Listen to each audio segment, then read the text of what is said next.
నమస్తే అండి. యూట్యూబ్ ప్రేక్షకులకు నా యొక్క ధన్యవాదాలు. ఇక్కడ మీరు చూస్తున్నటువంటి చెట్టు మరల మాతంగి అండి.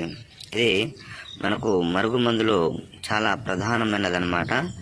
ఇది ఒకటే కాదండి, వీటితో పాటు ఇంకొక 10-11 రకాల కొన్నిటికి ఏర్లు, కొన్నిటికి ఆకులు నేను ఒక్కొక్క వీడియోలో ఒక్కొక్కటి చూపిస్తూ ఉంటాను. మీరు మా ఛానల్ని తప్పకుండా సబ్స్క్రైబ్ చేయండి. మనకు మరుగుమందు అండి, ఇది ఎవరికి ఇవ్వాలంటే భార్య భర్తలకు కానీ, ప్రేమికులకు కానీ, మన మాట వినాలి అనుకున్న వాళ్లకు ఎవరికైనా ఇచ్చేయచ్చు అనమాట. ఇది ఒక్కసారి పెడితే చాలండి. కేవలం ఇచ్చిన రోజు నుంచి ఒక 3 రోజుల్లో మన చెప్పు చేతిలో ఉంటారు, మనం చెప్పినట్టు నడుచుకుంటారనమాట. ఇది మనకు మరుగుమందులో 2 రకాలు ఉంటుందండి. మనకు కడుపు పెట్టేది చికెన్లో, మటన్లో, జ్యూస్లో, స్వీట్లో, అలా ఏ కర్రీస్లోనా ఇవ్వచ్చు అనమాట. ఇంకోటి మనకు లిక్విడ్